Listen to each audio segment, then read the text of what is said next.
Welcome to the last session on Citibank Custodial Services in Thailand from 1989 to 1993.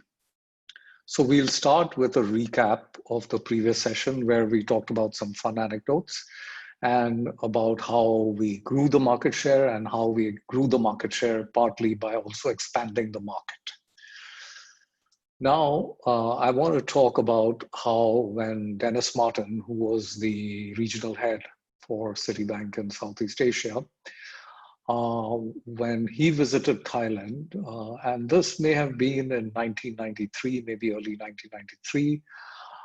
So we went out for lunch, the country head, Bo Wilson, Dennis Martin, and me, and we went to a restaurant which was a kind of like a rooftop restaurant where we had a bird's eye view of the city. And as we were having lunch and talking, Dennis told Bo Wilson that there are too many cranes that I see. So Bo was kind of taken aback and said, "What do you mean?" So he said, "Well, you know, there is just too much construction activity going on in Thailand, and I think that this is unsustainable, and at some point in time you're going to have a crash. So I want you to cut back on some lending, be very careful, and I want you to focus a little more on growing the fee business." So to me, this was very enlightening as to how a person, but just by looking at the cranes from a rooftop restaurant, could sort of surmise that maybe this country is going to become unsustainable. Now, it didn't really become unsustainable till 1997. The boom continued for another 4 years, till after which there was the big Asian crash. But this can just show you how good Dennis Martin was in looking at trends and taking care. A lesson which unfortunately was not followed by a lot of other very senior people in Citibank, which led Citibank to make some pretty bad credit decisions, which almost brought Citibank to its knees. But anyway, so moving on from the too many cranes and to growing the fee business. Now, how would we grow the fee business? Because growing the fee business was mainly my remit, and that was probably why I was at that lunch. It was fairly clear to me that the custodial services business was kind of a mature business because of the difficulties in migrating people from their existing custodians. So even if we had a great product, and as long as the pain was not very, very severe, people would not migrate from their existing custodians. And the existing custodians in Thailand, which were mainly the Thai banks, had also learned from us, and they had improved their systems. So they weren't giving that much pain to their customers.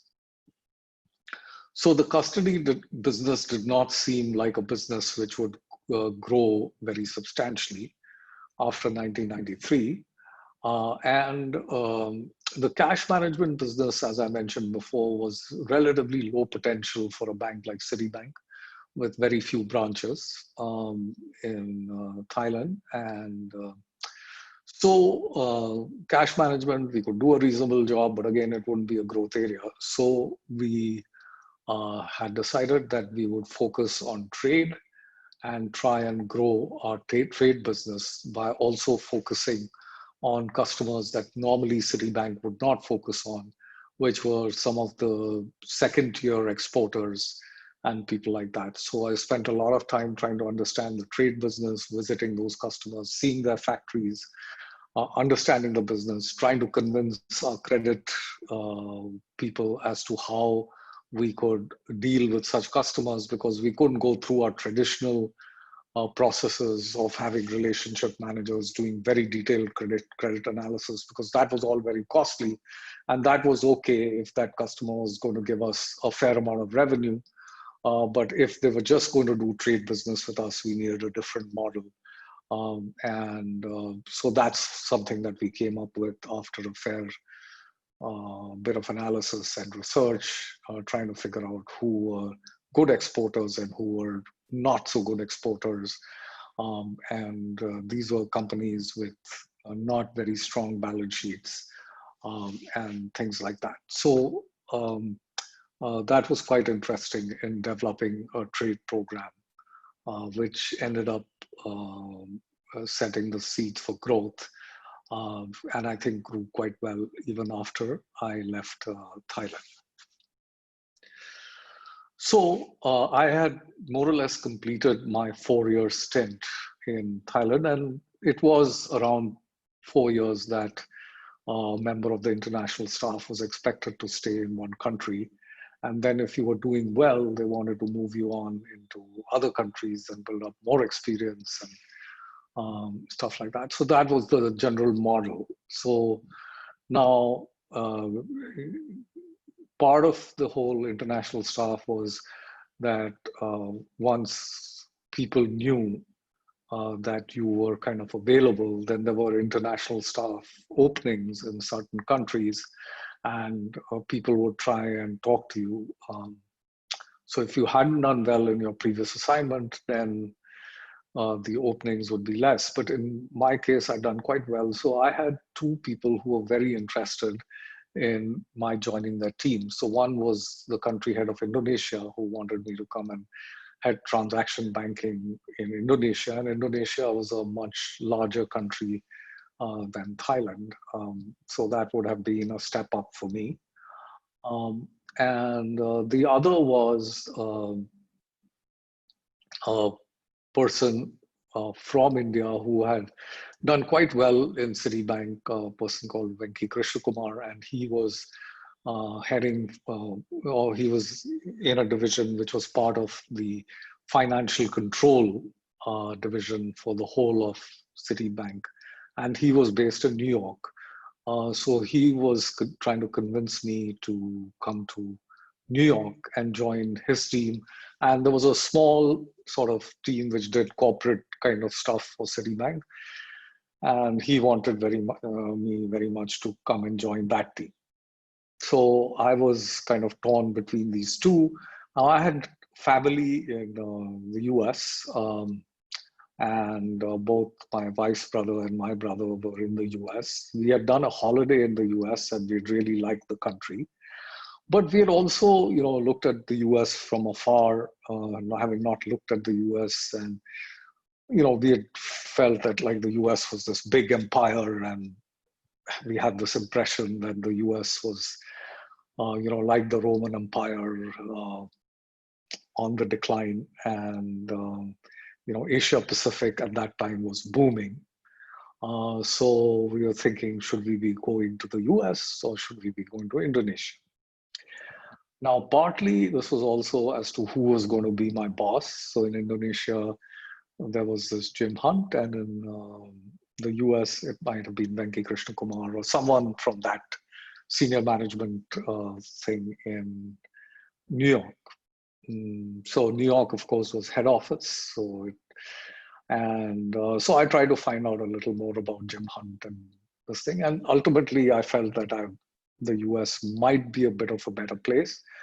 And, it could be also something where I could, if I spent long enough in the US, become a US citizen, which was not something I was thinking of at that point in time.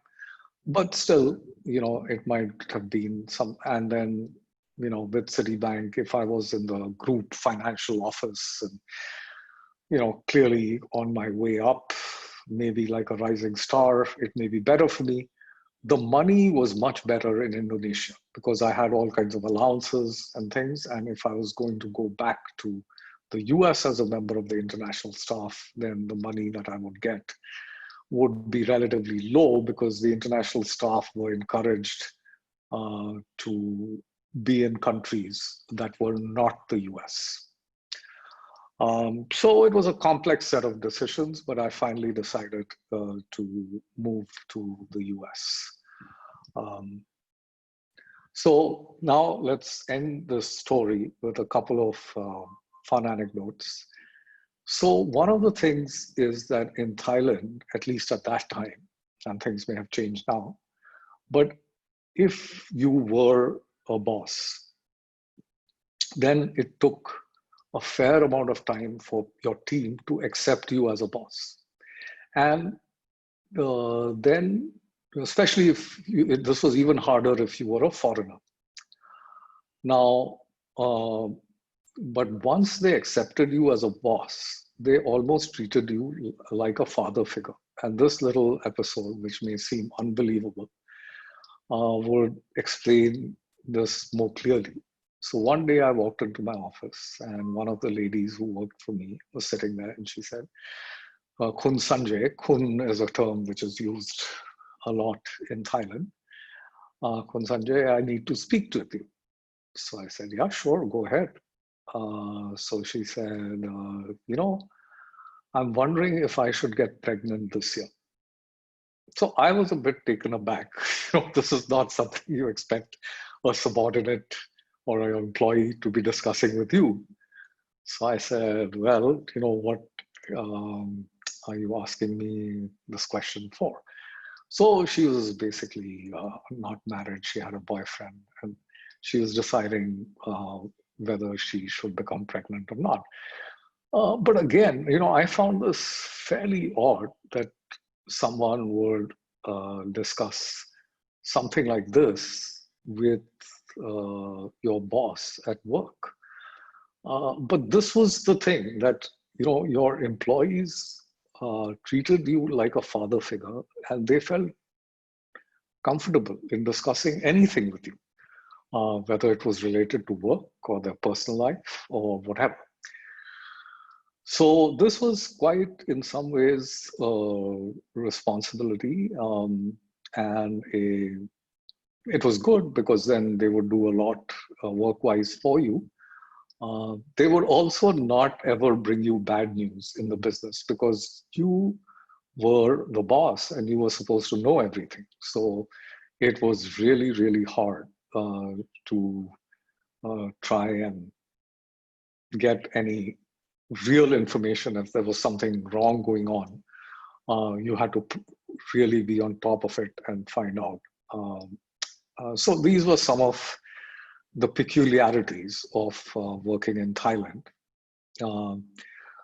Now, this also became a big responsibility for me because when people heard that I was leaving Thailand, then this business, which I had carefully cultivated, the transaction business, which was very, very important to Thailand because like Dennis Martin has said, he wanted the fee business to grow.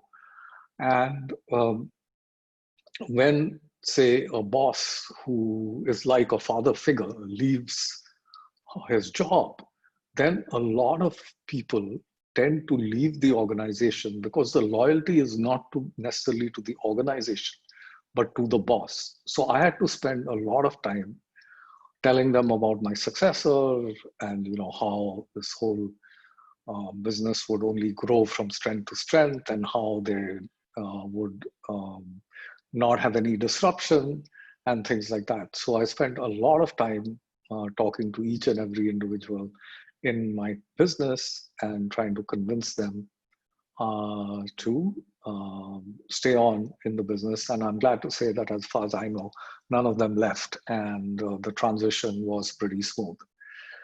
So I think this episode would be, and the story would be incomplete if I did not thank all the people in Thailand that I worked with, the names of whom I only remember a few, but they made my time in Thailand quite memorable. And I learned a lot in Thailand, which would help me a lot later on in life. So I'll just mention their names in no particular order. So there was Khun Ging, Khun Anant, Khun Nukrik, Khun Chuporn, Khun Mu, Khun Yavalak, Khun Somchai, Khun Kutia, Khun Vasana. So these are all some of the names that I remember. I'm sure there were a lot more. But thank you once again. And as they say in Thai, Khop Khun Krap. Well, the story continues, but it'll continue now with my transition and moving to the US and the transition before the next disruptive innovations story, which essentially starts in 1998.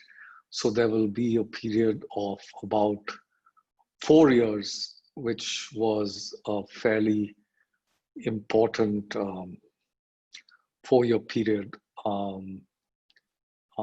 and where I moved to the US, adjusted in the US, settled down in the US, and got prepared for ultimately joining PayPal, which I did in September of 1999. So we will next move on to the story of the transition years. Thank you for listening to me.